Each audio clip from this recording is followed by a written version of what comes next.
Hello friends, welcome to my channel. நம்ம சேனலை first time பார்க்குறீங்கன்னா சப்ஸ்கிரைப் பண்ணிக்கிங்க, உங்கள் ஃப்ரெண்ட்ஸுக்கும் ஷேர் பண்ணுங்கள்.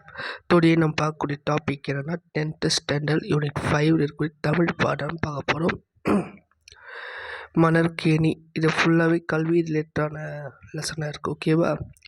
இதில் என்ன சொல்லியிருக்காங்க பார்த்தீங்கன்னா, என்னென்ன பார்க்க போகிறோன்னா மொழிபெயர்ப்புடைய முக்கியத்துவத்தை பற்றி பார்க்க போகிறோம். ட்ரான்ஸ்லேஷன் பற்றி பார்க்க போகிறோம். நெக்ஸ்ட்டு கல்வி சார்ந்த கருத்துக்களை செய்யுள் வாயிலாக தெரிஞ்சுக்கிட்டு போகிறோம். ஓகேவா? நெக்ஸ்ட்டு படித்து பொருள் உணர்வுடன் கருத்துக்களை தொகுத்து வரிசைப்படுத்தி எளிமையாக வழங்கக்கூடிய திறனை பார்க்க போகிறோம். நெக்ஸ்ட்டு பொருள் கொள்ளும் முறையறிந்து செயலுடைய பொருளை புரிந்து கொள்ளப்படும். இது எல்லாமே முக்கியமான கான்செப்டாக பார்க்க போட்டோம். ஓகேவா? ஃபஸ்ட்டு நம்ம பார்க்கக்கூடிய டாபிக் என்னென்னா மொழிபெயர்ப்பு கல்வி. மொழிபெயர்ப்புனா ட்ரான்ஸ்லேஷன். ஒரு லாங்குவேஜ் விஷயத்தை, ஒரு லாங்குவேஜ் இருக்கக்கூடிய கண்டென்ட்டை வேறொரு லாங்குவேஜ் ட்ரான்ஸ்லேட் பண்ணுறோம்ல, அதுதான் மொழிபெயர்ப்பு. இந்த கல்வியில் என்ன அளவுக்கு முக்கியத்துவம் கொடுக்குறாங்க அப்படின்றது பார்க்க போகிறோம். ஓகேவா? ஒவ்வொரு மொழி சமுதாயத்திலையும் ஒரு துறையை இல்லாத செழுமையை இது செய்ய வேறு துறையில் உள்ள உச்சங்கள் இருக்கும். மொழிகளுக்கு இடையேயான வேற்றுமைகளாகவே நீடிக்க விடாமல் ஒற்றுமைப்படுத்த உதவுவது மொழிபெயர்ப்பு அப்படின்ற இது. நம்மக்கிட்ட இருக்கிற விஷயத்த மொழிபெயர்ப்பு அப்படின்றது ரொம்ப முக்கியமான ஒன்றாக இருக்குது. ஓகேவா? முஸ்தபா அவர்கள் மொழிபெயர்ப்பு என்ன அப்படின்னு, டிரான்ஸ்லேஷனாக என்ன அப்படின்னு சொல்லியிருக்காரு பாருங்க. ஒரு மொழியில் உணரப்பட்டதை வேறொரு மொழியில் வெளியிடுவது மொழிபெயர்ப்பு. இது யார் சொன்னது? மனவை முஸ்தபா. இவருடைய கூற்றுப்படி ஒரு லாங்குவேஜ் என்ன தெரிஞ்சிக்கிட்டோமோ அதை இன்னொரு லாங்குவேஜில் டிரான்ஸ்லேட் பண்ணி வெளியிடுறது தான் மொழிபெயர்ப்பு அப்படின்னு சொல்கிறார்.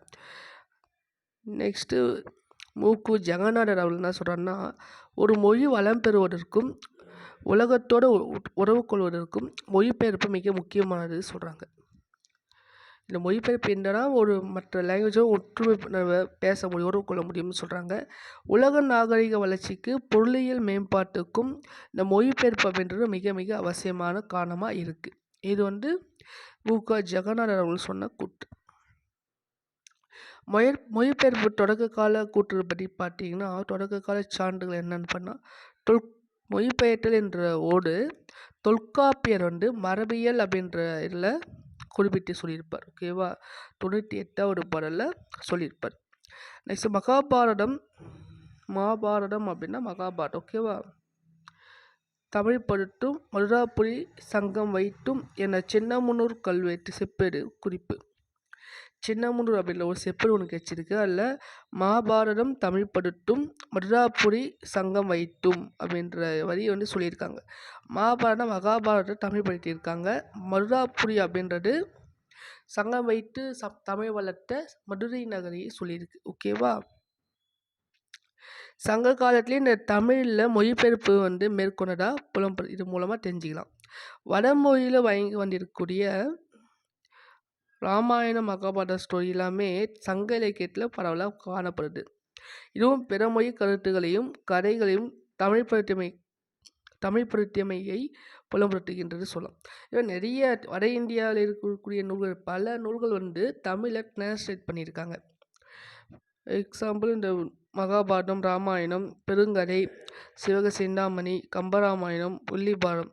அதாவது ராமாயணத்தை கம்பராமாயணம் தமிழ் இருந்து, மகாபாரதத்தை தழுவி தமிழ் இருந்து வில்லிபுத்ரா இருக்கிறது. ஓகேவா?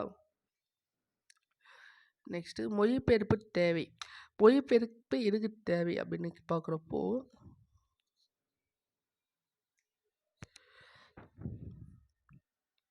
மொழிபெயர்ப்பு எல்லா காலகட்டத்திலுமே ஒரு தேவையான ஒன்றாக இருக்குது. நம்ம இந்தியாவில் அடைஞ்ச பிறகு நாட்டில் நிறைய பகுதிகள் ஒரே ஒரு ஆட்சிக்கு கொண்டு வர முயற்சி செஞ்சாங்க. தேசிய உணர்வு ஊட்டுவதற்கும் ஒருமைப்பாட்டை ஏற்படுத்துவதற்கும் நம்ம இந்திய கவர்மெண்ட் ஆகுதுன்னா மொழிபெயர்ப்பே ஒரு கருவியை எடுத்துக்கிறாங்க. ஓகேவா? இந்த மொழிபெயர்ப்பு முயற்சிகள் சாகித்ய அகாடமி, தேசிய புத்தக நிறுவனம் எல்லாமே தென்னிந்திய புத்தக நிறுவனம் 3 நிறுவனங்களுமே பப்ளிஷ் பண்ணுறாங்க. ஓகேவா? இந்த மொழிபெயர்ப்பு சார்ந்த நூல்கள் எல்லாம் பப்ளிஷ் பண்ணிட்டு இந்த 3 நூல்கள் இதோட இந்திய அரசு மேற்கொண்ட முயற்சிகளில் வரும். ஓகேவா? ஒரு மொழி இருக்கும் நூலை பிற மொழியில் மொழிபெயர்க்கணும். பல்வேறு மாநிலங்களைச் சேர்ந்த எழுத்தாளர்களையும் சிந்தனையாளர்களும் பற்றிய நூல்களை வெளியிட்டது. அந்த முயற்சியில யார் ஏத்துக்குனாங்க அப்படின்னா, இந்த 3 நிறுவனங்கள் தான். சாகித்ய அகாடமி, தேசிய புத்தக நிறுவனம் NBT, நேஷனல் புக் அப்படின்ற ஒரு ஓகேவா, தென்னிந்திய புத்தக நிறுவனம். இது எல்லாமே இந்திய அரசு மேற்கொண்ட முயற்சி. ஓகேவா. நெக்ஸ்ட், மொழிபெயர்ப்பு சரியாக கரெக்டாக சொல்லணும். மொழிபெயர்ப்பு போகும்போது ஏன்னா தவறான மொழிபெயர்ப்புனால நிறைய பிரச்சனை ப்ராப்ளம்லாம் வரும். அதில் ஒரு எக்ஸாம்பிள் சொல்லியிருக்காங்க பாருங்கள். உலக வேர்ல்டு வார் நடக்கிறப்போ அமெரிக்கா நீங்கள் சரணடையலைன்னா குண்டு வீசப்படும் அப்படின்னு சொல்லி செய்தியை ஜப்பானுக்கு சொல்லியிருக்காங்க.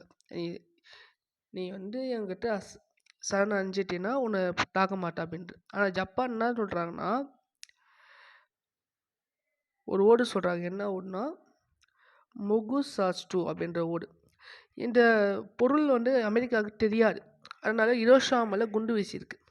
ஆக்சுவலாக அந்த பொருள் என்னென்னா, விடை கொடுக்கறதுக்கு அவகாசம் வேணும், எனக்கு டைம் வேணும் அப்படின்னு சொல்லியிருக்காங்க. ஒரிஜினல் மீனிங் அதுதான். ஆனால் தவறான மொழிபெயர்ப்புனால அமெரிக்கார்கள் என்ன நினச்சிக்கிறாங்க, மறுக்கிறார்கள் அப்படின்ற பொருள் எடுத்ததுனால ஹிரோஷிமாவில் பெரும் அழிவு ஏற்படுது. ஓகேவா. நெக்ஸ்ட்டு, மொழிபெயர்ப்பு கல்வி. இந்த மொழிபெயர்ப்பை கல்வியாக ஆக்கிறது மூலமாக அனைத்து எல்லா உலக அறிவையும் நம்ம ஈஸியாக அறிஞ்சிக்கலாம். நிறைய அறிவு டிபார்ட்மெண்ட் எல்லாமே தொழில் சார்ந்த துறையும் சரி, வெளிநாட்டவர்கள் எதிர்பார்க்காம நமக்கு தேவையான இதுவை எல்லாம் நம்மளே உருவாக்கலாம். நமக்கு தேவையான திங்ஸ் எல்லாம் நம்மளே உருவாக்குறது இந்த மொழிபெயர்ப்பு மிக அவசியமாக இருக்குது சொல்கிறாங்க. வேலைவாய்ப்பு தளத்தை விரிவாக்க முடியும். நாடு, இன, மொழி எல்லைகள்லாம் கடந்து ஓருலகத்தன்மையை பெறலாம். நாடு விடுதலை அடைஞ்ச பிறகு நிறைய நாட்டு தூதரங்கள் நம் நாட்டில் நிறுவப்பட்டிருக்கு. நிறைய நாட்டு தூதரங்கள் தான் நம் நாட்டில் நிறுவியிருக்காங்க. அவங்களுக்கு தேவையான அவங்க அவங்களுக்கு தேவைய இலக்கியம், பண்பாடு, தொழில் வளர்ச்சி, கலை இது எல்லாமே அறிமுகப்படுத்தும் நோக்கில் தந்த மொழிகளை கற்றுக் கொடுக்கின்ற முயற்சியை மேற்கொண்டு வருகின்றன. அந்த தூதரங்கத்தில் இருக்கக்கூடிய மக்களுக்கு நம்முடைய லாங்குவேஜ் சொல்லி கொடுத்துருக்காங்க. ஓகேவா. நெக்ஸ்ட்டு, பள்ளியிலும் சரி, காலேஜ் சரி, யூனிவர்சிட்டியும் சரி, பிற மொழிகளை கற்கக்கூடிய வாய்ப்புகள் உருவாக்கப்பட்டிருக்கு. பிற மொழினா இப்போ நம்ம பள்ளியில் அரசு பள்ளியில் பண்ணால் ஆங்கிலம் பிற மொழி தானே, ஆங்கிலத்தை கற்றுக்கொண்டு இருக்கிறாங்களா, ஹிந்தி ஒரு சில கல்லூரியில் தெலுங்கு கற்றுட்ருக்காங்க. இது போல் ஒவ்வொரு பள்ளியிலும் சரி, காலேஜும் சரி, யூனிவர்சிட்டியும் சரி, மற்ற மொழிகளை கற்றுக்கொள்வதற்கு அதிகமான வாய்ப்புகள் கொடுத்துருக்காங்க. ஓகேவா. நெக்ஸ்ட், இலக்கியங்களில் மொழிபெயர்ப்பு பார்த்தோன்னா, பிற மொழி இலக்கியங்களை அறிந்து கொள்வதற்கும் அது மாதிரி புதிய படைப்புகளை உருவாக்குவதற்கும் இந்த மொழிபெயர்ப்பு மிக மிக அவசியமாக இருக்குது. நம்ம கேள்விப்பட்டிருப்பீங்க. அதாவது நம்ம புத்தகம் எல்லாமே பல மொழிபெயர்க்கணும்னு சொல்லி நிறைய கவிஞர்கள் சொல்லியிருப்பாங்க. ஓகேவா. நெக்ஸ்ட்டு, இலக்கியம் அப்படின்றது தன்னுடைய அனுபவத்தை எழுது என்றாலும் அது கலை சிறப்புடைய இருந்தால் போதும் அனைவருடைய அனுபவமாகவும் பொருள்நிலை பெறுகின்றது. என்னடா இண்டிவிஜுவலாக பேருனா கூட அதனுடைய கலை சிறப்புடைய இருந்தால் மட்டும்தான் எல்லாருடைய அனுபவத்தையும் பொருள்நிலையும் பெற முடியும் அப்படின்னு சொல்கிறாங்க. இந்த மாதிரிய பொருள்நிலை பெற்ற இலக்கியத்தை மொழிவேலி சிறையிடுகிறது. மொழிவழி அகற்றும் பணியை மொழிபெயர்ப்பு செய்கின்றது. ஒரு சில மொழிகள்லாம் நம்முடைய அதாவது ஒரு சில வேர்ட்ஸ்லாம் நம்ம கரெக்டாக எக்ஸாக்டாக பண்ண முடியாதுல்ல, அதை சொல்கிறாங்க. ஜெர்மன் லாங்குவேஜை மொழிபெயர்ப்பு மூலமாக அறிமுகமான ஷேக்ஸ்பியர் அந்த நாட்டு படைப்பாளர் போலவே கொண்டாடப்படுகின்றார். வில்லியம் ஷேக்ஸ்பியர் பார்த்தீங்கன்னா ஜெர்மன் லாங்குவேஜுடைய டிரான்ஸ்லேட் மூலமாக தான் இன்ட்ரோ ஆறாரு. அந்த நாட்டு கவிஞராகவே அவர் கொண்டாடப்படுகின்றாராம். ஓகேவா. நெக்ஸ்ட்டு, 18th செஞ்சுரியில் நிறைய வடமொழி நூல்கள் தமிழில் எழுதியிருக்காங்க. ஆங்கிலேயர்கள் அதே போல் ஆங்கிலேயர்கள் வந்த பிறகு ஆங்கிலேய நூல்களும் இங்கிலீஷ் புக்ஸு எல்லாமே பப்ளிஷ் பண்ணியிருக்காங்க. ஓகேவா. இதில் மிக தரமாக நூல்கள் பார்த்தா சில கொஞ்சம் தான். அது மாதிரி தமிழ் நூல்கள் பிற மொழிகளுக்கு அறிமுகமாயிருக்கு. அது தமிழுக்குரிய முதல் நூலான திருக்குறள் உலக மொழிகளுக்குரியதாக மாறி இருக்கு. அது முக்கிய காரணம் மொழிபெயர்ப்பு தான். ஓகேவா. மொழிபெயர்ப்பு இல்லைன்னா படைப்பாளியை கூட உருவாக்க முடியாது அப்படின்னு சொல்கிறாரு. ஓகேவா. மொழிபெயர்ப்பு அப்படின்ற இல்லைன்னா ஷேக்ஸ்பியர் இருக்க முடியாது, கம்பர் இருக்க முடியாது, ரவீந்திரநாத் தாகூர் இருக்க முடியாது, யாருமே இருக்க முடியாது. இதில் முக்கியமாக நான் ரவீந்திரநாத் தாகூரை பற்றி சொல்லணும்னா ஒரு கீதாஞ்சலி அப்படின்ற புக்கு வந்து ஃபஸ்ட்டு வடமொழியில் எழுதியிருக்கோம், வங்க மொழியில் எழுதியிருப்பார். அவையே தான் இங்கிலீஷில் டிரான்ஸ்லேட்டு பண்ணியிருப்பார். ஓகேவா? அது அப்புறமா தான் அது கீதாஞ்சலிக்கு நோபல் பரிசு கிடச்சிருக்கு. மகாகவியான பாரதிய கவிதைகளும் சரி இங்கிலீஷில் மொழிபெயர்க்கப்பட்டிருந்ததால் உலக அளவில் உயரிய விருதுகளும் ஏற்பு கிடைத்திருக்கும். அதாவது பாரதியார் மொழிபெயர்ப்பு செய்யலை, ஆனால் அவர் புக்கு பப்ளிஷ் ஆகிடுச்சு. மொழிபெயர்ப்பு செஞ்சிருந்தா ஓல்டு லெவலில் ஃபேமஸ் ஆகிருப்பார். ஓகேவா? ஒரு நாடு எவ்வளவு மின்னாற்றலை பயன்படுத்துகின்றது என்பதை கொண்டு அந்த தொழில் வளர்ச்சியை மதிப்பிடுவார்கள். ஒரு நாட்டில் எந்த அளவுக்கு அந்த எலக்ட்ரிக் கரண்ட் வந்து யூஸ் பண்ணியிருக்காங்க அப்படின்ற வச்சு மதிப்பிடுவாங்க நாட்டுடைய தொழில் வளர்ச்சி மதிப்பு. அதே போல் நாட்டுடைய மொழிபெயர்ப்பு நூல்கள் எண்ணிக்கையை வச்சு அந்த நாட்டினுடைய பண்பாட்டையும் அறிவையும் மதிப்பிடுவாங்க. நேரடி மொழிபெயர்ப்பாக, அதாவது டேரெக்டாக மொழிபெயர்ப்பாக சரி French, German, Africa, Latin America இந்த மாதிரி நிறைய நாட்டில் நூல்கள் இன்று கிடைக்க தொடங்கியிருப்பது நல்ல ஒரு பயனை அளிக்கும் என்று எதிர்பார்க்கப்படலாம். மொழிபெயர்ப்புனா என்ன அப்படின்ட்டு சொல்கிறாங்க பாருங்க, தெரிந்து தெல்வோம் பாருங்க. எங்கோ தொலைதூரத்தில் வாயும் மனிதர்கள் தங்களுடைய மொழியில் சொன்னவற்றை எழுதியவற்றை இன்னொரு மொழியில் தமக்கு தெரிந்த மொழியில் மொழிபெயர்த்து அறிந்து கொள்கிறார்கள். அதை தான் மொழிபெயர்ப்பு அப்படின்னு நம்ம சொல்கிறோம். ஒரு லாங்குவேஜ் தெரிஞ்ச விஷயத்த வேறொரு லாங்குவேஜில் வந்து டிரான்ஸ்லேட் பண்ணி தெரிஞ்சுக்கிறாங்க, அவங்க தெரிஞ்ச லாங்குவேஜில். இப்போ எனக்கு இங்கிலீஷ் தெரியும், இப்போ ஜிபோவே எடுத்துக்கங்க, தமிழ் அவளுக்கு தெரியாது. கப்பல் வரும்போது தான் திருக்குறளை படித்தார். திருக்குறளை படித்து நல்லா பிடிச்சிருந்தாலும் அவருடைய லாங்குவேஜான இங்கிலீஷில் டிரான்ஸ்லேட் பண்ணியிருப்பார். ஓகேவா? எப்போவுமே இந்த உலகத்தில் 4-5 மொழிகள் வந்து உருவாகியிருக்கோ அப்போதே மொழிபெயர்ப்பு வந்துருச்சு. கருத்து கம்யூனிகேட் பண்ணுறது சரி, தகவல் பகிர்வு சரி, அறநூல் அறிதல், இலக்கியம், தத்துவம் இந்த மாதிரி எல்லா இடத்துலையுமே இந்த மொழிபெயர்ப்பு வழியாக தான் சர்வதேச தன்மையை பெற்றிருக்கு சொல்லலாம். ராகுல் சாங்க்ரடியான் அப்படின்ற 1942 அஜிராபாத் அப்படின்ற மத்திய ஜெயிலில் இருந்தப்போ வாழ்க்காவிலிருந்து கங்கை வரை அப்படின்ற புக்கை வந்து இந்தியில் எழுதியிருக்கார். 1949 இந்த நூலை தமிழில் கனமுத்தையா அப்படின்றவரும் தமிழில் மொழிபெயர்த்திருக்காரு. இன்று வரை அந்த வாழ்க்காவிலிருந்து கங்கை வரை ஒவ்வொரு தமிழும் விரும்பி படிக்கும் நூலாக இருக்குது. இது நிறைய பப்ளிகேஷன் வந்துகிட்டே இருக்குது. 1949 கனமுத்தையா மொழிபெயர்ப்பு, 2012 டாக்டர் ஸ்ரீதர் மொழிபெயர்ப்பு, 2016 முத்து மீனாட்சி மொழிபெயர்ப்பு, 2018 யூமா வாசுகி மொழிபெயர்ப்புன்னு சொல்லி மொழிபெயர்ப்பு நிறைய வந்திருக்கு. ஓகேவா? நிறைய திறனாய்வு நூல்கள் எல்லாமே நான் இங்கிலீஷில் ஈஸியாக தெரிஞ்சுக்கலாம். ஓகேவா? பிற மொழி இலக்கியங்கள் சரி, இலக்கிய வடிவங்கள் பல இருந்தாலும் தமிழுக்கு அறிமுகமாக இது மாதிரி முயற்சிகள் இங்கு மேற்கொண்டுதான் இருக்காங்க. மொழிபெயர்ப்புடைய செம்மை பாருங்கள். மொழிபெயர்ப்புடைய பிழறிகள். ஓகேவா?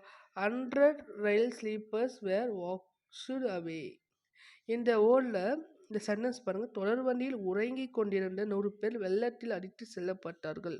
இது வந்து செய்தித்தாளில் பப்ளிஷ் பண்ணியிருக்காங்க. ஆனால் ரயில் ஸ்லீப்பர்ஸ் அப்படின்ற ஓடு என்னென்னா தொடர் வண்டி ட்ரெயினில் போக்குவரத்து பாதையான தண்டவாளத்தில் இருக்கக்கூடிய குறுக்கு கட்டைகளை குறிக்கும். இந்த ரயில் ஸ்லீப்பர்னு குறுக்கு கட்டை. தண்டவாளம்னா இதில் இந்த மாதிரி குறுக்கட்டை இருக்குது பார்த்தீங்களா, இந்த மாதிரி குறுக்கா அதுதான் வந்து ரயில் ஸ்லீப்பர் சொல்லுவாங்க. இதை உறங்கி கொண்டிருக்கின்றோர் அப்படின்ற இதில் வந்து டிரான்ஸ்லேட் பண்ணது ஒரு பெரிய ஒரு மிஸ்டேக். ஓகேவா? அதே மாதிரி கேமல் அப்படின்ற இது வந்து வடம் அப்படின்ற பொருள். ஒட்டகம் என 2 பொருள் சொல்லலாம். ஊசி காலில் வடம் நொய்யாது என்ற வேறு மொழி தொடரை ஊசி காலில் ஒட்டகம் நொய்யாது அப்படின்ற மொழிபெயர்த்து நம்ம பயன்படுத்தி வரோம். இந்த இதில் வடம் அப்படின்றது பொருத்தமான சொல்லதாக இருக்குது. ஆனால் ஊசி காலில் நூல் நொய்யுமே அன்றி கயிறு நொய்யாது அப்படின்றது. மொழிபெயர்ப்புகள் எந்த மிஸ்டேக்ஸ் இல்லாமல் மூலமொழியினை கருத்துக்களை வெளிப்படுத்த அமைய வேண்டும். நெக்ஸ்ட்டு அண்டர் கிரவுண்ட் ட்ரைனேஜ் அப்படின்றது தடுமாற்றம் நிறைய நடைபெற்றிருக்கு. என்னென்னா பாதாள சாக்கடை அப்படின்றலாம் மொழிபெயர்த்திருக்காங்க. ஆனால் உண்மையிலேயே தமிழோடு தொடர்புடைய மலையாள மொழியில் பயன்படுத்தக்கூடிய உரைச்சாக்காடை அப்படின்ற சொல் ஒட்டுமா போய் பார்த்தாங்க, அங்கேயே பயன்படுத்தியே யூஸ் பண்ணாங்க. ஓகேவா?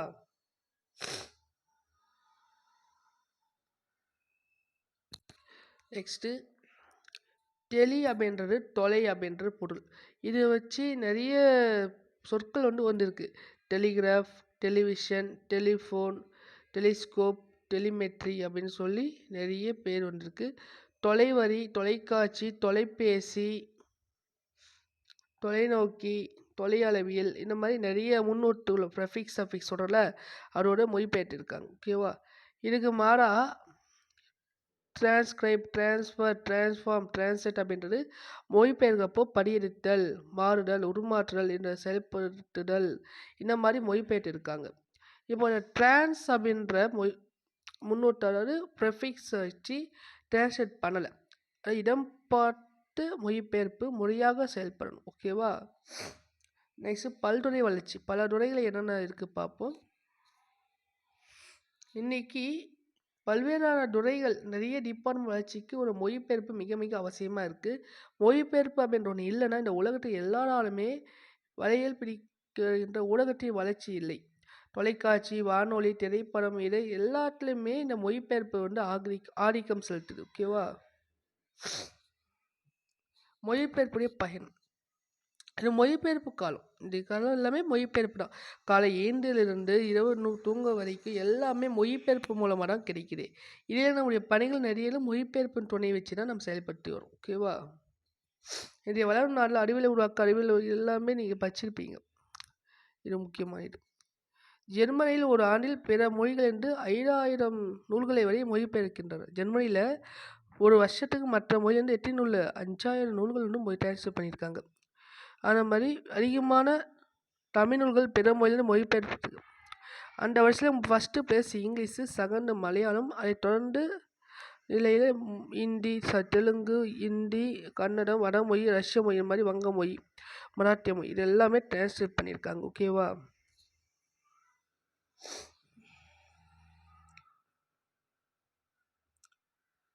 நெக்ஸ்ட்டு மொழி வளர்ச்சி. மொழி வளர்ச்சி அப்படின்னு நல்ல மொழி பெயர்ப்பாளர் சில மொழி மீறல்களை செய்வார்.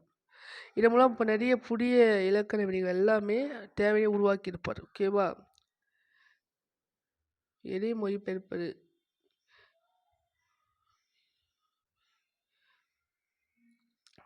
குலோத்துங்க சொல்கிறாங்க, காசினியில் இன்று வரை அறிவின் மன்னர் கண்டுள்ள கலைகளெல்லாம் தமிழில் எண்ணி பேசி மகிழ்நிலை வேண்டும் சொல்லியிருப்பார்.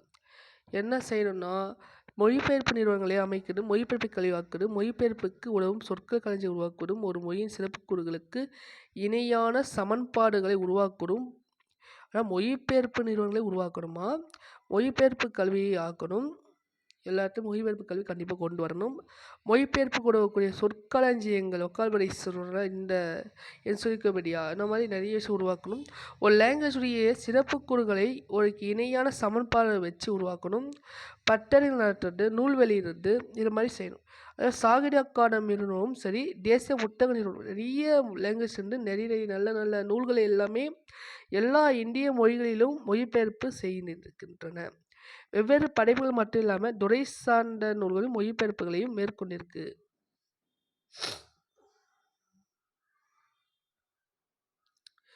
எக்ஸாம்பிள், தமிழ் நிறைய நூல் உருவாக்க சொன்னால், சென்றறிவில் எட்டத்திக்கும் கலை செல்வங்கள் யாவும் கொண்டிங்கு சேர்ப்பீர் அப்படின்னு பாரதியார் சொன்னது போல தமிழகம் செயல்பட்டணும். அங்கிருந்து கொண்டு அவர் கூறுவது போல தேமதுர தமிழோசை உலகமெல்லாம் பரவும் வகை செய்தல் வேண்டும். இந்த செப்பு மொழியுடைய பலவாக இருந்தாலும் சிந்தனை எல்லாமே ஒன்றாக இருக்கணும், உலகம் இருக்கணும். ஓகேவா? தைநாயகன் மாடிகள் சொன்ன ஒரு இது. ஓகேவா? நெக்ஸ்ட்டு நம்ம பார்க்குற டாபிக் என்னன்னா, நீதி வெண்பா காப்பா செய்குத்தம்பி பாவலர். நீதி வெண்பா ரொம்ப முக்கியமான ஒரு நூல். பார்ப்போம். கற்றவங்க வயிற்றெல்லும் என்கிற சங்க இலக்கியம். கற்றல் வை அரசு செல்லும் அப்படின்றது சொல்கிற நூல் சங்க இலக்கியம். தோன்ற அளவுக்கு ஊறும் நீர் மாதிரி கற்கக்கூடிய அளவுக்கு நம்முடைய அறிவு வளரும் அப்படின்றது திருக்குறள். கல்வியை போற்றுவதை புறநானூற்று வழியாக நம்ம தெரிஞ்சுக்கலாம். இதை மாதிரி நம்ம நல்ல நல்ல நூல்களை தேடி படித்து அறிவு பெருக்கிக் கொள்ள வேண்டும். அது மாதிரி ஒரு நூல் பார்ப்போம். சடபடானம் அப்படின்னு சொல்ல கலையில் சிறந்து விளங்கிய செய்குதம்பி பாவலர் 1874 to 1950. 1874 to 1950 இவருடைய காலகட்டம். கன்னியாகுமரி மாவட்டத்தில் இருக்கக்கூடிய இடலாக்குடி அப்படின்ற ஊரை சேர்ந்தவர். இவர் 15 வயசுலேயே செயல் ஈட்டுக்கு திறன் பெற்றவர். சீராபுராணத்திற்கு உரை எழுதியவர். 1907 1907 மார்ச் 10 சென்னை விக்டோரியா சரங்கத்தில் அறிஞர்கள் எல்லா பேர் முன்னிலையில் 100 செயல்கள் ஒரே நேரத்தில் செய்து காட்டி சடாவடானி அப்படின்ற பேரை பாராட்டு பெற்றவர். இவர் நினைவை போற்ற வகை இடலாங்குடியில் மணி மண்டபம் பள்ளியும் இருக்கு. இவருடைய எல்லா நூல்களுமே நாற்றுமை ஆக்கியிருக்காங்க. ஓகேவா? ஓகே, இவர் எழுதிய நூல்கள் என்னென்ன பார்த்தோம்னா,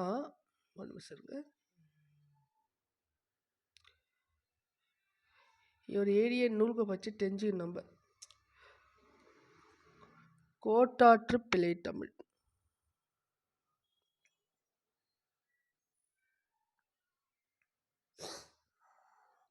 கோட்டாற்று பிள்ளை தமிழ், இது ஃபர்ஸ்ட் நூல். சகர நூல் வந்து பார்த்தீங்கன்னா 2வது நூல் அழகப்பா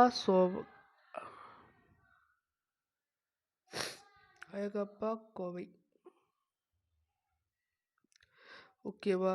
இது மாதிரி நிறைய நூல்கள் எழுதியிருக்கார். ஓகேவா? அதே போல் சென்ட்ரல் கவர்மெண்ட் என்ன பண்ணியிருக்காங்க, 2008 டிசம்பர் 31 இவருக்கு உருவம் பொறித்த ஒரு அஞ்சல் தலையை வெளியிட்டிருக்காங்க. ஓகேவா? சடம் அப்படின்னா 100. சடம் அப்படின்னா 100 பேர் செய்யக்கூடிய வேலையை ஒரே ஒரு நுண்ணறிவாலும் சரி புலமையாலும் நினைவாற்றாலும் சொடிப்பதற்காக ஒரே டைம் நிகழ்த்தப்படக்கூடிய 100 செயல்களையும் நினைவில் வச்சு விடையளிக்கிறது தான் சடாவடானம் அப்படின்னு நம்ம சொல்கிறாங்க. ஓகேவா? அறிவை பெருக்கி அறிவை திருத்தி மருளை அகற்றி மதிக்கும் தெருளை அருந்துவதும் ஆவிக்கு அருந்துணையாய் இன்பம் பொருந்துவதும் கல்வி என்றே போற்று. அதாவது அருளினை பெருக்கி அறிவினை சீராக்கி, திருத்தினா சீராக்குது, நல்லா புரிஞ்சுங்க. திருத்தினா சீராக்கு. மயக்கத்தை அகற்றி, மருள்னா மயக்கம், மருள்னா மயக்கம், மருள்னா மயக்கம், அதை அகற்றி மதிக்கும் தெருளை அறிவுக்கு தெளிவு கொடுத்து உயிருக்கு அறிய துணையா இன்பம் சேர்த்தது கல்விதான். இது எல்லாமே கல்வியே ஆகும். இதை போற்றி கற்க வேண்டும் அப்படின்னு சொல்லியிருக்கார் கவிஞர். ஓகேவா? நெக்ஸ்ட் திருவிளையாடல் புராணம். திருவிழா நிறைய பாட்டு இருக்குனால நம்ம நெக்ஸ்ட் பாட்டை பார்ப்போம். ஓகேவா? கற்றோர்க்கு சென்ற இடமெல்லாம் சிறப்பு செய்தது தமிழ் கூறும் நல்லுலகும் அரசரும் புலவர்க்கும் கவரி வீசுவர். கண்ணுக்கு பெற்ற திசை வரை தெரியும் நிலங்களை புலவருக்கு கொடை கொடுத்து மகிழ்வார்கள். இறைவனும் அறிவை போற்றுபவன், அறிவாய் தீர்ப்பவன், அறிவை சிறந்த புலவருக்காக தூடி சென்றவர், புலவருடைய அறிவு பெருமையை உணர்த்துபவர் அப்படின்னு சொல்லியிருக்காங்க. நம்ம குற்ற திருவிளையாடல் புராணம் எதை பற்றி ஃபர்ஸ்ட்டாக நூல் குறிப்பை ஃபஸ்ட்டு பார்ப்போம். ஓகேவா?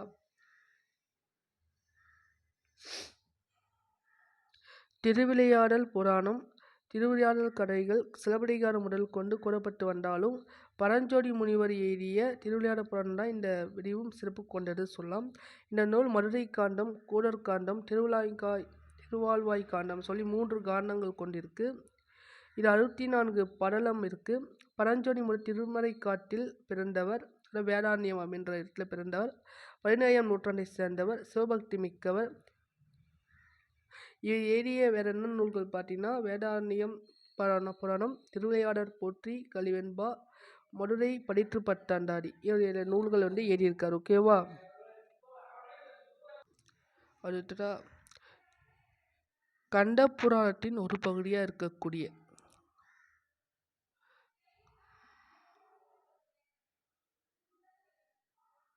ஒரு பகுதியாக இருக்கக்கூடிய ஆலாசிய மான்மியத்தை அடிப்படையாக வச்சு இந்த திருவிளையாடற் புராணத்தை எழுதியிருக்கார். ஓகேவா?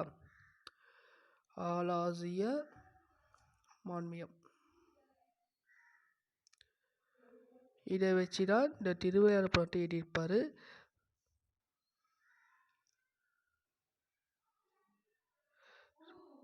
மொத்த காண்டங்கள் எண்ணிக்கை 3, 64 பேரை சொல்லலாம். மதுரை காண்டத்தில் 18 பாடலும்,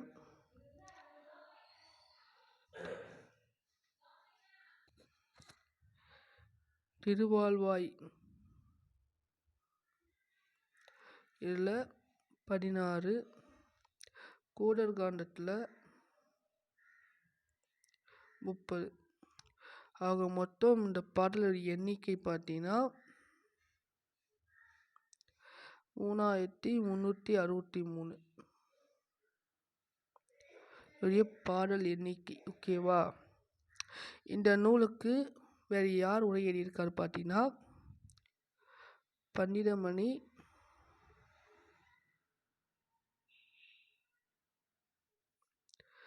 நாமு வேங்கடசாமி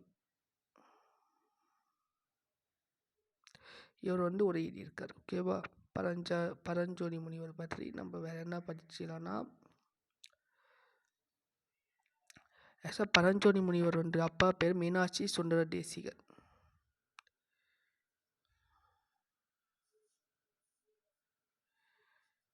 மீனாட்சி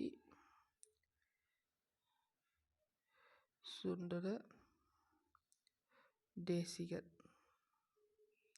இவருடைய அப்பா பேர். திருமலைக்காட்டில் இருக்கக்கூடிய நாகை மாவட்டத்தில் இருக்கக்கூடிய வேதாரண்யம் அப்படின்ற இடத்துல பிறந்தார். 17ஆம் நூற்றாண்டு. ஓகேவா? பரஞ்சோதி முனிவர் துறவியாகி சிவலாயங்களாக போயிட்டு இறைவனை வழிபட்டு வந்தார். அப்படி மதுரை நகரை அடைஞ்ச பிறகு மீனாட்சி அம்மனையும் சோமசுந்தர கடவுளை வணங்கி அந்த நகரத்திலேயே சில காலம் தங்கியிருக்கின்றார். ஓகேவா? அந்த நகரத்தை அவர் கேட்டுக்கொண்டிருக்கிறங்க திருவிளையாடற் புராணத்தை எழுதியிருக்காரு. சிவபெருமான் திருக்கோயில் இருக்கக்கூடிய 6 கால் பீடத்தில் இருக்கக்கூடிய தென்மொழி வடமொழி புலவர் எல்லாரும் போற்ற இந்த நூலை அரங்கேற்றிருப்பார். இறைவனுடைய 64 திருவிளையாடல்களையும் விளக்கிய இந்த நூல் இது சிறப்புக்கு சிறப்பானது. நமக்கு இருக்கக்கூடிய இந்த பாட பகுதி திருவால்வாய் காண்டத்தில் இருக்கக்கூடிய இடைக்காடன் பிணக்கு தீர்த்த படலம் அப்படின்ற இதெல்லாம் இருக்கக்கூடிய பாடப்பகுதி. ஓகேவா? பாண்டிய அரசன் பல சுருக்கம் புட்டிருக்காங்க பாருங்க. திருவால்வாய் காண்டம் 3வது காண்டம், இடைக்காடன் பிணக்கு தீர்த்த படலம் 56வது படலம். பட சுருக்கம் பாருங்க. பாண்டிய நாட்டை ஆட்சி செஞ்ச குசேல பாண்டியன் என்ற மன்னன் தமிழ் புலமையில் சிறந்து விளங்கியிருப்பார். கபிலருடைய நண்பரான இடைக்காடனர் எனும் புலவர் தாம் இயற்றிய கவிதையை மன்னன் முன்பு பாட அதை பொருட்படுத்தாமல் மன்னன் புலவரை அவமதிச்சிருப்பார். மனவருந்திய இடைக்காடனர் இறைவனுக்கிட்ட முறையிட்டு அந்த மன்னருடைய பிழையினை உணர்த்ததுக்காக இறைவன் கடம்பவன கோயிலை விட்டுட்டு எங்கே போயிருப்பார்? வட திருவால்வாயில் போய் தங்கியிருப்பார். இதை தெரிஞ்சிட்ட அரசன் அவருடைய பிழையை பொருட்படுத்துமாறு இறைவனை வேண்டி இடைக்காடனருக்கு சிறப்பு கொடுத்திருப்பார். இறைவனும் கோயிலுக்கு திரும்பியிருப்பார். இதுதான் இது முக்கிய கான்செப்ட். பார்ப்போம். இடைக்காடனர் மன்னனின் அவையில் கவிதை படித்தார். கழிந்த பெரும் கேள்வியினான் எனக் கேட்டு முழுது உணர்ந்த கபிலன் தன் பால் பொய்த பெரும் காலத்தில் மிகு கேண்மையினால் இடைக்காட்டு புலவன் தென்கோல் பொய்ந்து அரசன் தன்னை காண்டும் என தொடுத்த பணுவலோடு மூட்டிம் வழிந்து ஒழுகுதாரனை கண்டு தொடுத்து உரைப்பனவல் வாசித்தான் ஆள். அதாவது குசேல பாண்டியன் என்ற அரசன் மிகுந்த கல்வியறி மிக்கவன் அப்படின்ற கற்றோல் கூட கேள்விப்பட்ட கலைகளெல்லாம் உணர்ந்த கபிலனுடைய நண்பரான இடைக்காடனார் மிகவும் தேன் ஒழுகக்கூடிய வேப்ப மாலையினை அறிந்த பாண்டியனுடைய அவைக்கு போயிட்டு அவர் இயறிய கவிதையை படித்து காட்டியிருக்கார். இது சொல்லும் பொருள் முக்கியம். கேள்வியினான் நூல் வல்லான், கேண்மையினான் நட்பினான். இது நெக்ஸ்ட். மன்னன் தன் புலமையால் அதே ஸ்டோரி தான், நம் பொருள் மட்டும் பார்ப்போம். தார்னா மாலை, முடினா தலை, முடிவுனா சினம்,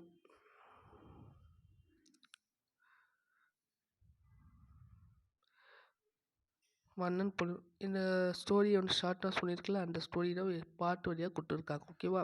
இதை ஃபுல்லாக படிச்சுக்கங்க நீங்கள். சொல்லும் பொருள் ரொம்ப முக்கியம். இலக்கண குறிப்பு: கேள்வினா வினையால் அணையும் பெயர். காடனுக்கும் கபிலனுக்கும் ஊமும் அப்படின்ற முடிஞ்சிருக்கனால எண்ணுமை.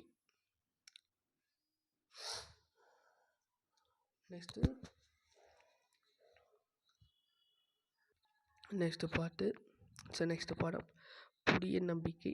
கமலாயன் அவர் எழுதிய பாடம். இந்த உலகத்தில் இருக்கக்கூடிய எல்லா மூலையும் முடுக்கில் இருக்கக்கூடிய ஒடுக்கப்பட்ட கல்வி மறுக்கப்பட்ட சமுதாயத்தை ஒட்டுமொத்த குரலாக இருந்தவர் தான் ஒரு பெண்மணி. அந்த பெண்மணியுடைய லெசன் தான் இந்த லெசன். ஓகேவா? அதாவது அந்த கருப்பின அமெரிக்க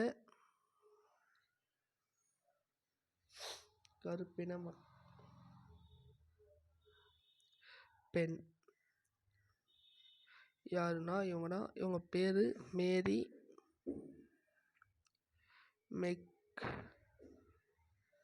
மெக்லியோட் பெட்யூன்.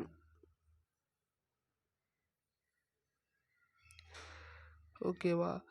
இவரை பற்றி தான் நம்ம உனக்கு படிக்க தெரியாது அப்படின்னு சொன்னால உள்ளத்தில் அவர் பெற்றாரி படி அப்படின்று அவர் தூண்டியிருக்கு. அதை ஒவ்வொரு நாளுமே ஏன்றப்போ படிக்க முடியாது, உள்ள படிக்க தெரியாது அப்படின்னு சொல்லி நிறைய பேர் உங்களுக்கு சொல்லியிருந்தால அவர் மனசில் யாருன்னா யோசிக்கிறாங்கன்னா படிக்கணும் அப்படின்னு சொல்லி. அவருடைய குழந்தை பருவத்திலேயே பருத்தி காட்டில் வேலை செஞ்சு அவர் குடும்பத்தோடு தானும் வேலை செஞ்சு தாய் அப்பா அம்மா எல்லாரும் கருப்பின குடும்பத்தை பருத்தி காடு எல்லாமே தாய் தந்தை உடன்பிறப்பு உடன் வாழக்கூடிய கருப்பின குடும்பங்கள் இதெல்லாம் அது பருத்திக்காடு. இதெல்லாம் அவருடைய உலகம் அப்படின்னு சொல்லி வாங்கிட்டு சின்ன வயசில். ஒரு உயர்ந்த ஒரு லட்சியம் என்னன்னா இவருக்கு பருத்தி செடியில் பூக்கும் பூ முட்டி பார்க்கின்ற முதலாவதாக இருக்கணும் அப்படின்னு சொல்லி இவருடைய லட்சியமாக இருந்துச்சு. ஒரு நாள் ஒரு வீட்டுக்கு போகிறப்போ ஒரு வெள்ளைக்கார தொழிலாளி வீட்டுக்கு போகிறப்போ ஒரு புக்கு ஃபஸ்ட்டு அப்படி அங்கே தான் பார்க்குறாங்க. வெள்ளைக்கார குடும்பத்தில் இருந்த சிறுமி மேரி அவருடைய கையில் எடுக்கப்பட்டு பார்த்து உனக்கு தான் படிக்க தெரியாது அப்படின்னு சொன்னோடனே சிறுமியாக இருந்த அந்த மேரிக்கு நான் படிக்கணும் அப்படின்னு சொல்லி தீர்மானம் வேண்டாம். அவருடைய விருப்பத்தை அவருடைய அப்பா கிட்ட சொல்கிறாங்க. ஆனால் அவங்க வசித்த பிள்ளை புக்கு ஸ்கூல் எதுவுமே இல்லை. இளமை பிள்ளையை சொல்ல முடியாமல் மேரியுடைய அப்பா அப்படியே சைலண்ட் ஆகிட்டார். ஓகேவா? ஆனால் நான் படிக்க விரும்புகிறேன் சொல்லி மேரியுடைய வார்த்தைகள் வந்து ஒரு நாள் பலிச்சுது. மிஸ் வில்சன் இவர் வந்து கல்வி கற்கிறதுக்கு ஹெல்ப் பண்ணுறாரு. அவர் வீட்டிலேருந்து 5 மைல் தூரம் வரை நடந்து போயிட்டு படிச்சுட்டு திரும்பவும் 5 மைல் டிஸ்டன்ஸில் வீட்டுக்கு வரணும்.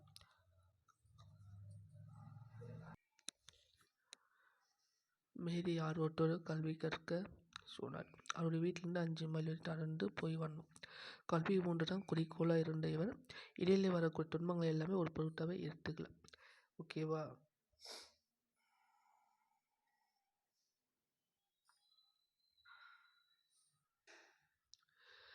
அதே போல் மேரி ஜேன் மிஸ் வில்சனுடைய ஹெல்ப்பால் கல்வி படிப்புகள் முடிஞ்ச பிறகு காலேஜுக்கு போகிறாரு. அவருடைய ஃபேமிலி மட்டும் இல்லை, அவர் ஊரே ஃபஸ்ட்டு கல்வி பெற்றவர் யாருன்னா அந்த மேரி ஜேன் மட்டும்தான். அவர் ஃபஸ்ட்டு காலேஜ் போட்டதுக்காக ட்ரெயின் ஏற்றத்துக்காக அவர் ஊரே வந்தது. தன்னை மாதிரி ஒடுக்கப்பட்ட மக்களை வந்து கல்வி வளர்ச்சிக்காக அவர் பாடுபட்டிருப்பார். பொடியிடங்களில் பாட்டு பாடி சமையல் செஞ்சு சின்ன கொஞ்சமாக பணத்தை சேர்த்து குப்பை கொட்ட ஒரு இடத்துல சீராக்கி அங்கே ஒரு ஸ்கூலை கட்டியிருப்பார். ஓகேவா? இதான் என்னுடைய ஸ்டோரி ஃபுல்லாக ஓட சொல்லிட்டேன். ஓகேவா? நெக்ஸ்ட்டு இவரை பற்றி நம்ம ஆசியை பற்றி தெரிஞ்சிக்கணும். இந்திய மாபெரும் சிந்தனையாளர் வாழ்க்கையை உனக்கு படிக்க தெரியாது அப்படின்ற தலைப்பில் நூலாக படைத்தவரான கமலாயன். கமலாயன் அப்படின்றது ஒரு புனைப்பெயர். இயற்பெயர்னா வே. குணசேகரன். வயது வந்தோர் கல்வி திட்டத்தில் ஒரு ஒருங்கிணைப்பாளராக அதாவது கோஆர்டினேட்டராக இருக்கார். ஓகேவா? இது வரைக்கும் நம்ம பார்த்துருப்போம். ஓகேவா? நெக்ஸ்ட்டு நம்ம பார்க்க டாபிக் இலக்கணம் எப்படியே செப்பரேட்டாக தான் போடுவேன். ஸோ நெக்ஸ்ட் பார்ட் 2 என்ற வீடியோவில் இலக்கணத்தை பற்றி ஃபுல்லாக பார்ப்போம். ஓகேவா? தேங்க்யூ.